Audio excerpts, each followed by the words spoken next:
En manchette aujourd'hui, Jean-Pierre Bergeron annonce le tournage d'un long-métrage l'été prochain et les employés du site 3S de Jonquière manifestent. Bonjour mesdames et messieurs et bienvenue à ce web journal du mardi 3 février. Un long-métrage dirigé par Jim and Jane Productions sera tourné dans la région afin de dénoncer l'intimidation par rapport à l'homophobie et d'informer sur le suicide. Le film a été annoncé par son auteur Jean-Pierre Bergeron dans le cadre de la semaine de prévention du suicide. Sarah Penneau, quel est l'objectif du film? L'objectif principal visé par les producteurs est vraiment d'avoir un effet à long terme et que le film puisse servir de référence dans tout ce qui a trait à la dénonciation de l'intimidation, à la compréhension de l'homosexualité et évidemment à la prévention du suicide. Le film va être utilisé par le Centre de prévention du suicide comme référence, donc les gens vont pouvoir l'utiliser comme moyen informatif. De plus, une partie des sommes vont directement aller justement au Centre de prévention du suicide. Le film qui d'ailleurs va être financé à 100% par le public. Les grandes entreprises vont pouvoir faire un don pour le film et en échange vont avoir de la visibilité dans le long métrage. Et puis le public va être sollicité en avril sur le web. Le montant recherché est de 300 000 $. Et pourquoi réaliser un tel film maintenant? Eh bien, M. Bergeron trouve que, malgré le fait qu'on soit en 2016, les mentalités n'ont pas changé malgré la grande modernisation et qu'il y a une grande place à l'amélioration. D'ailleurs, en 2013, au Québec, il y a eu 1100 suicides. Je vous laisse entendre la copropriétaire de Jim and Jane Productions sur les répercussions positives que pourrait avoir le film. À interpeller les jeunes, à faire prendre conscience aux jeunes à quel point les répercussions de l'intimidation, de l'homophobie, de la discrimination peut être ravageur puis peut mener jusqu'à la mort. Le film mettra en vedette Roy Dupuis et évidemment Jean-Pierre Bergeron. Il va se dérouler dans les années 60 où les mentalités sont vraiment très différentes de celles d'aujourd'hui.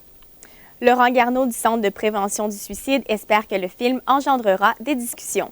Merci Sarah. Merci beaucoup. La Ville de Saguenay a racheté le terrain controversé de l'épouse de Jacques Fortin pour 45 000 $. La conjointe du conseiller municipal, Hélène Girard, avait mis la main sur le terrain pour 25 000 $, voilà une dizaine d'années. La transaction a lieu quelques jours avant le procès du conseiller, qui touchait entre autres son incapacité à siéger au conseil. Le maire Jean Tremblay a précisé que la terre du boulevard Renault sera revendue. L'épicerie multiethnique Mon Afrique au Saguenay fermera ses portes. La perte d'une subvention d'une fondation montréalaise affecte grandement l'entreprise. Le propriétaire Marcelin Gabzaille espère toutefois trouver quelqu'un qui voudra reprendre l'entreprise. Il est prêt à donner le magasin dans le but de le sauver. Une trentaine de travailleurs de la santé ont bravé le froid ce matin à l'occasion d'une manifestation contre l'austérité devant le centre hospitalier de Jonquière. 3 leaders syndicales du Front commun étaient sur place pour dénoncer les coupes budgétaires annoncées par le gouvernement libéral. Un reportage de Jean-Frédéric Fortin. Aucune hésitation! Non, non, non à la privatisation! À tour de rôle, les 3 leaders syndicales ont dénoncé les mesures d'austérité adoptées par le gouvernement Couillard. Des mesures dont les effets se feront de plus en plus sentir pour les usagers et le personnel des services de soins de santé. On va s'assurer que dans nos régions, les services publics en santé continuent d'être accessibles, gratuits et que vous soyez bien servis par nous, les professionnels de la santé. Solidarité! Pour sa part, la présidente de la FSQ-CSQ, Claire Montour, dénonce les compressions budgétaires de 18 millions de dollars qui affecteront directement les services à la population au cours des prochaines années. Quand le personnel est à bout de souffle, quand il n'y a pas de support, la qualité des soins puis les patients, ils ne se retrouvent pas là-dedans. Là. Ils vont perdre des soins. Et notre système de santé, là, il est public, il est gratuit, il est universel et nous entendons le protéger. C'est majeur et c'est prioritaire. Depuis 5 ans, ce sont près de 50 millions de dollars qui ont été amputés au réseau de la santé ainsi qu'à l'économie de la région, ce qui a créé la perte de 800 emplois. M. Couillard qui a fait un sommet économique dernièrement ici dans la région pour parler d'économie puis dire que c'est important. Mais pendant qu'il fait ça, il coupe du budget. C'est important. C'est des pertes d'emplois. Alors on peut bien faire des sommets économiques, mais le discours, les actes ne suivent pas son discours. Pour le moment, aucune autre manifestation n'est prévue dans le secteur public. Rappelons que le CIUS Saguenay-Lac-Saint-Jean est le plus important employeur, comptant 10 000 salariés. Jean-Frédéric Fortin, ADM Nouvelles, Saguenay. André Gagnon a plaidé coupable aux accusations de voies de fait envers un patient de la résidence pour personnes avec déficience intellectuelle dont il était le gestionnaire. La Couronne réclame au moins 6 mois de peine en collectivité, alors que la défense soutient que 100 heures de travaux communautaires suffiraient. Ève Beauregard, quelles sont les circonstances de ces accusations? André Gagnon était le gestionnaire d'une résidence pour personnes à déficience intellectuelle. Donc, les accusations s'étalent sur 5 événements précis, mais toujours sur la même victime. La victime avait alors 37 ans, mais avait l'âge mental de 5 ans et il était diagnostiqué comme étant le cas le plus lourd de la résidence. Donc, André Gagnon aurait tiré le collet de la victime puisqu'il faisait de l'incontinence. Il lui aurait également déchiré son chandail. Au déjeuner, il lui aurait enfoncé ses rôtis dans la bouche et lui aurait administré des bains froids, tout ça par signe d'impatience. Son avocat, Pierre Gagnon, a tenu à préciser le manque de personnel et la surcharge de travail qui étaient en cause. On l'écoute à l'instant. Mon client a demandé à ses commettants, évidemment, des ressources additionnelles, avait mentionné la lourdeur du cas qui nous concerne ici, mais n'a pas obtenu l'aide souhaitée. Et à un moment donné, toute cette pression-là a fait que monsieur, malheureusement, là, a posé des gestes de la nature des voies de fait qu'il a reconnu d'emblée. Ce n'est pas la première fois qu'André Gagnon est accusé, n'est-ce pas?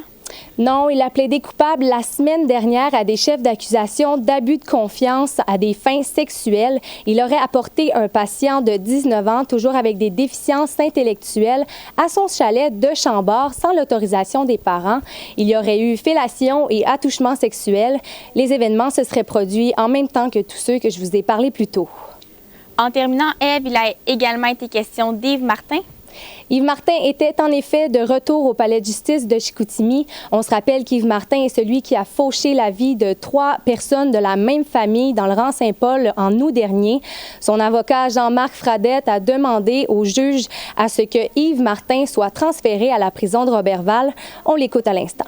C'est qu'il n'y a aucune raison au niveau de la sécurité, aucune raison au niveau des co-détenus non plus qui voudraient lui faire un mauvais parti. Au contraire, mon client me dit qu'il est bien accueilli par tout le monde. Là, aujourd'hui, il va partir pour Québec, il va aller après ça à Trois-Rivières. C'est coûteux et ça me paraît inutile et la prison de Roberval est parfaitement capable de garder M. Martin dans ses murs. L'homme de 35 ans subira une deuxième enquête pour sa remise en liberté les 5 et 6 avril prochains devant le juge trifluvien Jacques Trudel de la Cour du Québec. Merci beaucoup, Ève. Ça m'a fait plaisir. Rio Tinto a réalisé des profits de 19 millions de dollars en 2015 grâce à sa vente d'électricité à Hydro-Québec. Les précipitations records reçues dans les bassins hydrographiques l'été dernier ont permis à l'entreprise de vendre 100 MW à la société d'État. Il s'agit de la 4e année consécutive où la multinationale peut bénéficier des retombées de la vente d'électricité à Hydro-Québec. La société américaine Lowe's Companies vient de faire l'acquisition de la chaîne québécoise Rona. La transaction de 3,2 milliards de dollars canadiens a été autorisée par les conseils d'administration des 2 sociétés. L'entreprise promet de garder à son service la vaste majorité des employés actuels ainsi que ses hauts dirigeants. Lowe's implantera son siège social à Boucherville, en Montérégie. Le 20 février prochain se déroulera le défi 24 heures au Cégep de Jonquière, organisé par le Club Optimiste. L'activité permettra à plusieurs personnes de faire de l'exercice tout en amassant des fonds pour 3 organismes de bienfaisance. Ma collègue Josiane Cloutier s'est entretenue avec la présidente du Club Optimiste du Cégep de Jonquière, Laura Jobin. Bonjour Laura. Bonjour. J'aimerais savoir, qu'est-ce que le défi 24 heures exactement? OK, donc dans le fond, cette année, c'est la 4e édition du défi. Ça s'appelle le défi 24 heures, mais c'est pas 24 heures par personne, par exemple, toute la nuit ou toute la journée. C'est vraiment en équipe de 4 personnes. Chaque équipier fait 6 heures dans la journée. C'est réparti en 3 heures le matin, 3 heures l'après-midi, et 4 x 6 donne 24 heures en équipe. Donc, c'est vraiment pour se dépasser et aussi une bonne raison d'amasser des fonds d'argent. Quelles disciplines sont offertes? J'ai amené l'horaire avec moi.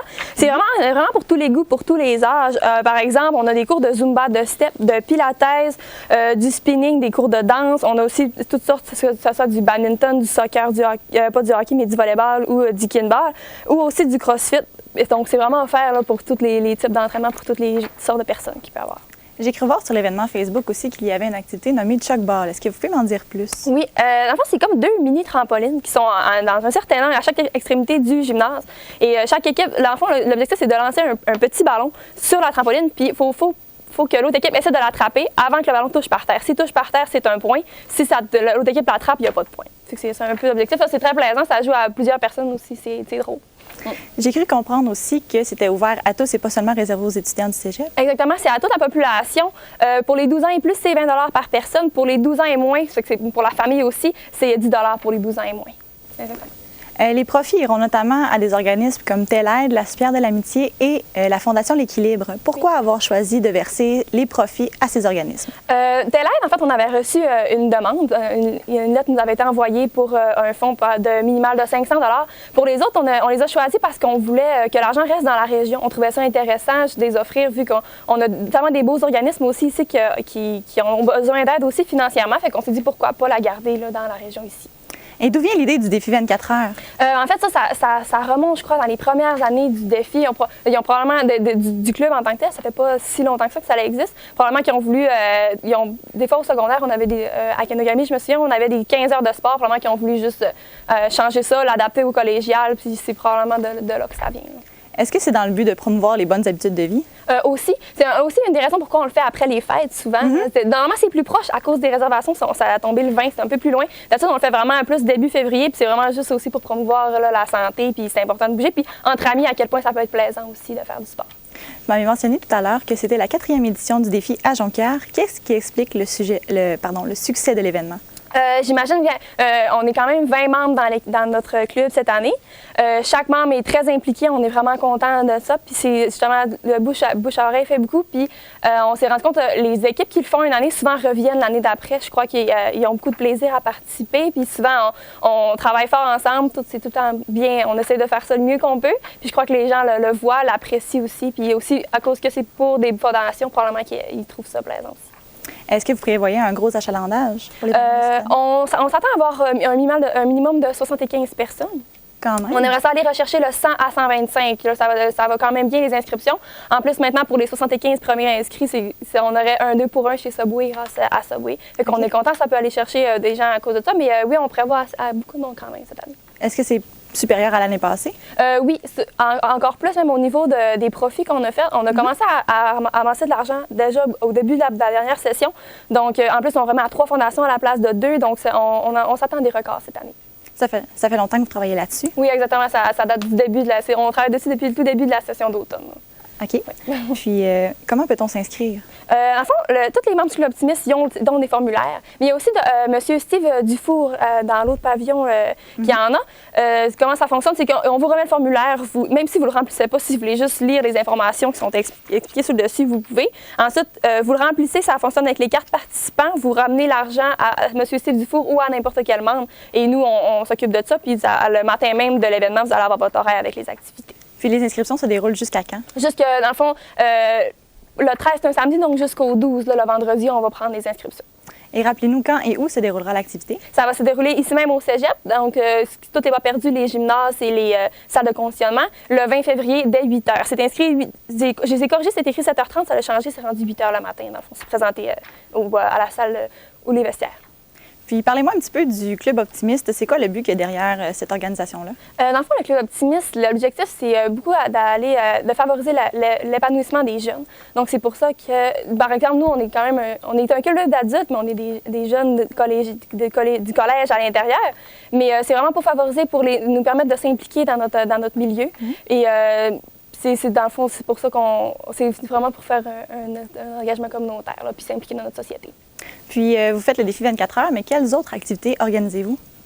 Suite au défi, on compte faire le relais pour la vie. Puis sinon, on fait plusieurs autres petits... on ramasse beaucoup des fonds pour des fois, on a des demandes, là, comme Club Optimiste. Je pense que ça, c'est à Falardeau. C'est vraiment plus pour les jeunes. Ils demandent des fois de leur remettre de l'argent. Donc, c'est vraiment plus petit, là, le reste qu'on fait. Bien, merci beaucoup, Laura Jobin. Bien, merci à vous. La sécurité publique de Saguenay et le Centre d'aide aux victimes d'actes criminels ont signé ce matin un protocole d'entente au quartier général à Arvida. Une nouvelle très attendue alors que 5000 crimes sont commis chaque année dans la région. Zachary Goudreau, quel est le but de cette entente? Le but est avant tout de diminuer les délais d'attente pour les personnes victimes d'actes criminels. En moyenne, pour l'instant, lorsqu'une personne appelle au centre d'aide, il peut y avoir un délai de plusieurs mois, mais grâce à ce nouveau service de référence policière, eh bien, l'attente ne sera plus que de quelques heures. Et vraiment, c'était un service qui était bien attendu dans la région et ailleurs qu'au Québec, alors que le nombre de crimes commis est considérable. On écoute là-dessus le capitaine à la sécurité publique de Saguenay, Marc Sénéchal. Chaque année, nous avons plus ou moins 5000 dossiers opérationnels sur le territoire, dont plus ou moins 1600 crimes contre la personne. Cette façon de faire permettra à cet employé d'offrir un support efficace et rapide à nos victimes. Simplement pour vous donner d'autres chiffres, dans l'ensemble du Québec, environ 79 000 crimes sont commis chaque année et seulement 35 000 personnes reçoivent de l'aide. 35 000 personnes qui subissant un crime reçoivent de l'aide. Donc, on voit qu'il y a un manque à gagner. Puis, comment le CAVAC vient en aide aux personnes victimes d'un crime contre la personne? Les quelques 20 professionnels membres du Centre d'aide aux victimes d'actes criminels répondent aux appels des victimes depuis près de 25 ans, un peu partout dans la région. Parfois, le centre redirige certaines personnes vers les institutions. Parfois, ils vont aider les victimes à comprendre le système judiciaire, ce qui n'est pas toujours simple, on le sait. Et grâce à ce nouveau service d'aide, grâce à ce nouveau service, un nouveau partenariat avec la police municipale, on n'aura plus besoin, les victimes n'auront plus besoin de contacter le centre pour recevoir de l'aide. On écoute de nouveau Marc Sénéchal. Mais si elle dénonce le crime, dès qu'elle va dénoncer le crime, la journée où elle va dénoncer le crime, elle va recevoir dans les prochaines heures, les prochains jours, un appel d'Amélie. C'est clair que ça va se faire plus rapidement, effectivement. Évidemment, on comprend que ces informations confidentielles sont fournies au centre d'aide par la police, ce qui fait en sorte que ce partenariat-là, les deux un peu se complètent et le centre est en mesure de savoir quelles personnes ont le plus besoin d'aide. En terminant, Zachary, d'où vient l'idée d'une telle entente? En fait, la Sûreté du Québec a déjà conclu de telles ententes avec le Centre d'aide aux victimes d'actes criminels dans plusieurs régions du Québec. Si je prends l'exemple de la Mauricie, c'est depuis 2011 que le CAVAC a une entente avec la SQ. Et donc, mais là, ce qui est nouveau, en fait, c'est que des corps policiers municipaux, maintenant, se dotent de cette entente et on peut s'attendre à ce que d'autres corps de police suivent la voie de la sécurité publique de la ville de Saguenay au cours des prochaines années. Merci beaucoup, Zachary. Ça fait plaisir. Les routes du Saguenay ont été moins périlleuses pour les automobilistes québécois en 2015. Selon les relevés des accidents du service de police de Saguenay, la région a été le théâtre de plus de 4 500 accidents, soit 151 de moins qu'en 2014.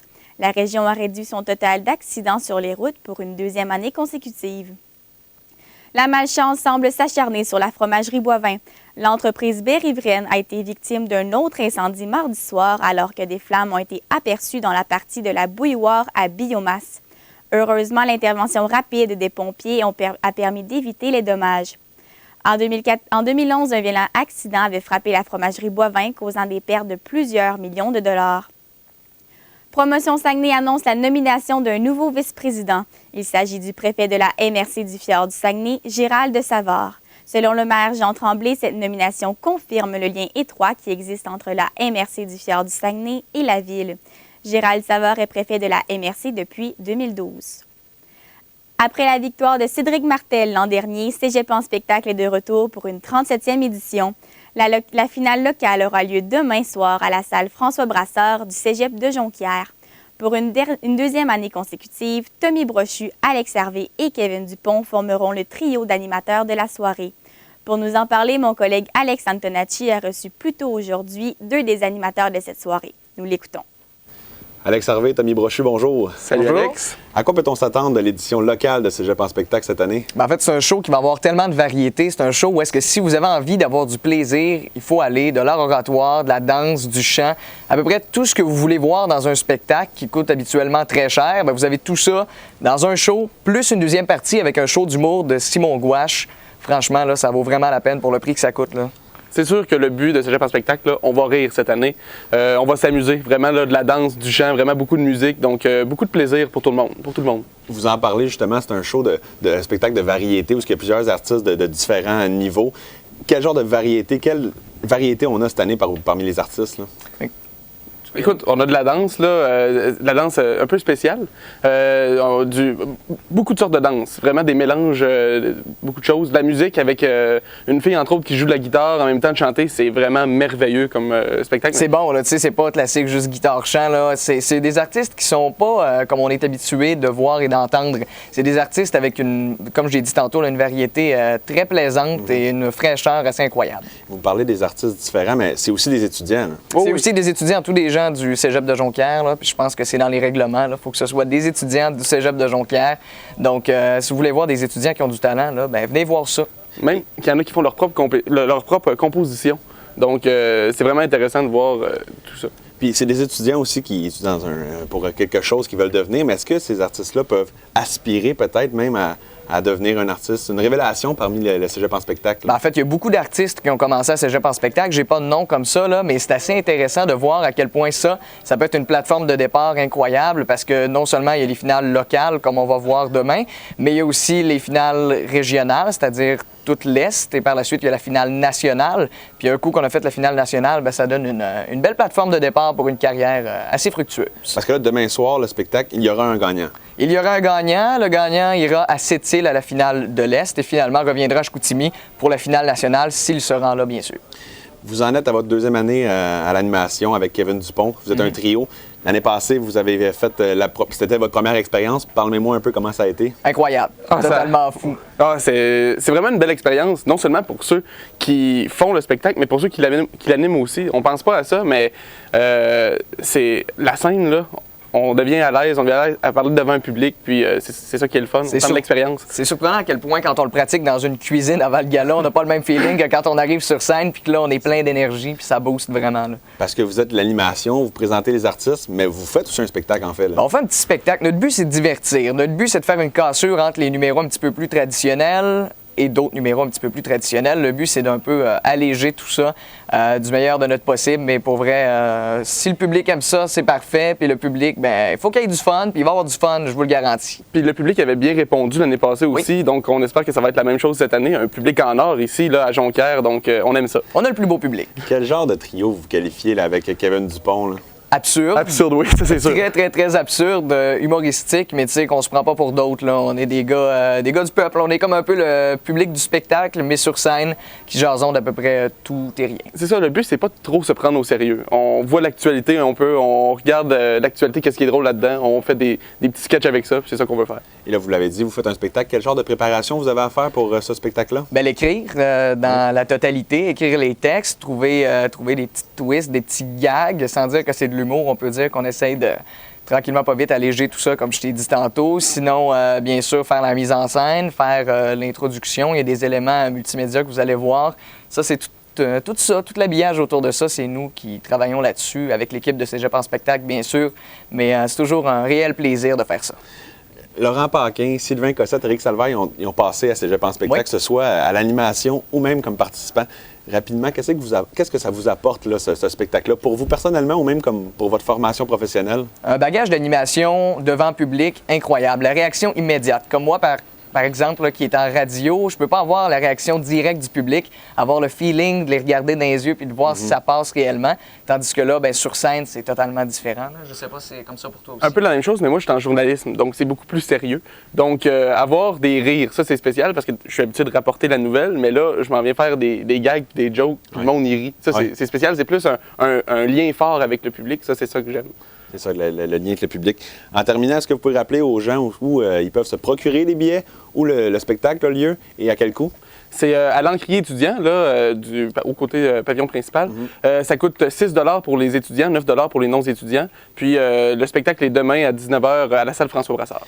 Est-ce que votre public est jeune? Il y a des parents? Est-ce qu'il y a quelqu'un de l'extérieur, des personnes qui viennent voir le spectacle juste pour voir un spectacle d'artiste? Oui, l'année passée, j'en avais rencontré une justement là, qui me disait, moi je viens juste voir ça pour regarder les futurs talents, pour avoir du plaisir.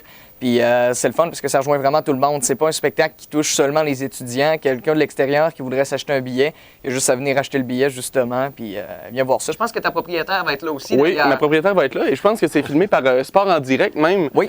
C'est web diffusé, donc il y avait mes parents à Sherbrooke qui regardaient ça. Il y a plein de monde de partout qui regarde le spectacle. C'est très intéressant. Mais le feeling sur place est meilleur. Ah, oui, je vous le dis à la maison, là, venez vous voir. Venez nous voir. Super, alors un spectacle à ne pas manquer. Tommy Brochu, Alex Harvey, merci beaucoup. Merci à toi, Alex.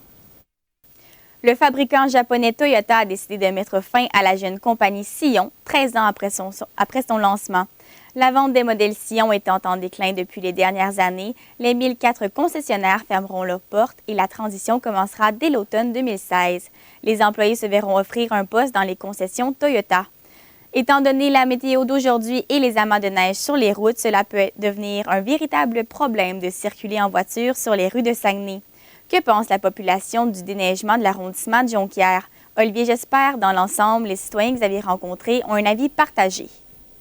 Certains citoyens, oui, disent qu'ils sont satisfaits du principe de déneigement qui est effectué chaque année au Saguenay et principalement à Jonquière.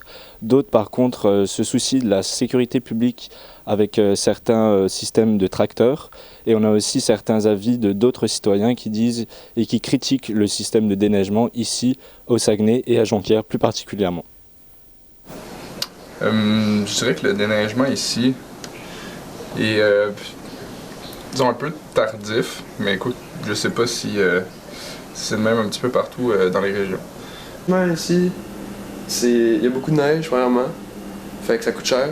Ça coûte très cher parce que déneiger, ça demande beaucoup de grosses machineries.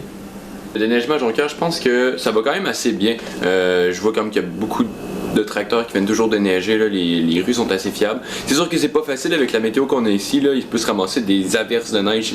Beaucoup de neige dehors, puis que ça prend du temps un peu avant que ça se déneige. Puis sinon, je trouve que les petits tracteurs sur les trottoirs, ils font pas vraiment attention à comment ils passent. Tout le monde, pour les parkings, pour les rues, pour la sécurité publique aussi, mais à Jonquière, je trouve que là, les souffleuses, ça prend au moins une semaine avant qu'ils viennent souffler, puis c'est problématique, il faut toujours...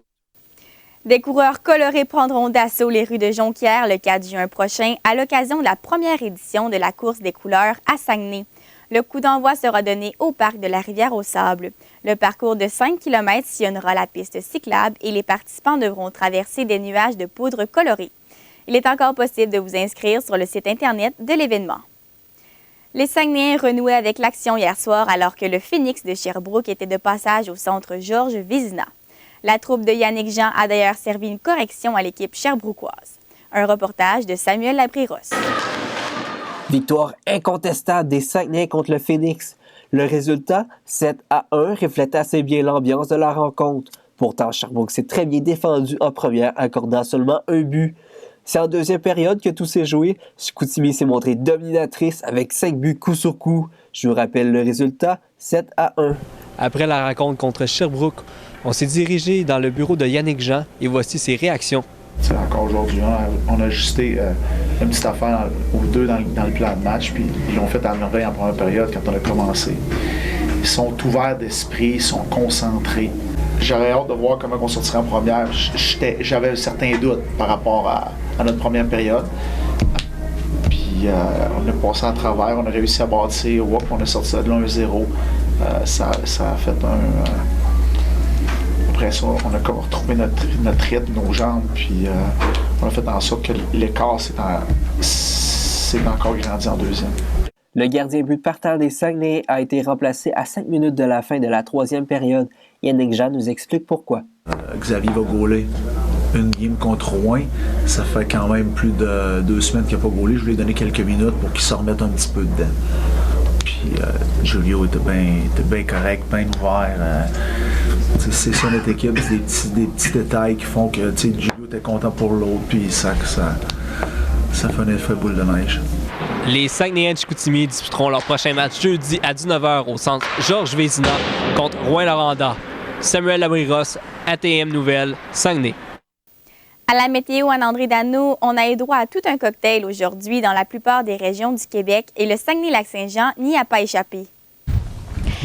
Eh bien, vous l'avez remarqué, sur nos routes aujourd'hui, ça n'a pas été facile. Plusieurs avertissements d'Environnement Canada qui prévoyaient de la pluie verglaçante, de la poudrerie, beaucoup de neige. Et c'est un système qui nous arrive du Colorado aux États-Unis qui balaie l'ensemble du Québec, d'ouest en est, et qui devrait nous quitter demain, jeudi, aux alentours de midi. Donc, bonne nouvelle, ça devrait cesser demain.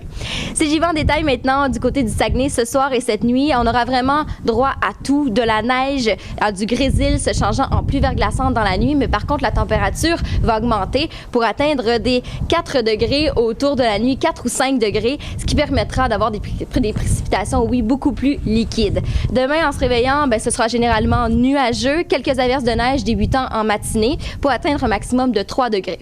Maintenant, du côté du lac Saint-Jean, ce soir et cette nuit, ce sera de la neige mêlée de grésil pour avoir encore du verglas dans la nuit, ou même chose que Saguenay, et qui se présentera sous forme liquide au cours de la nuit et demain matin. Il y aura beaucoup de rafales de vent aussi jusqu'à 60 km/h du côté du lac Saint-Jean. On aura droit à 2 degrés au cours de la nuit. Demain, généralement nuageux, quelques averses de neige débutant en matinée pour atteindre -2 en après-midi. Donc demain matin, le mot d'ordre, ce sera vraiment la prudence sur les routes parce que toute cette glace, ce verglas qui se sera accumulé au sol créera probablement de la glace noire. Donc vraiment demain, prévoyez vos déplacements et soyez très prudents. Voilà ce qui complète ce web journal du 3 février 2016. Merci d'avoir été des nôtres. Au revoir.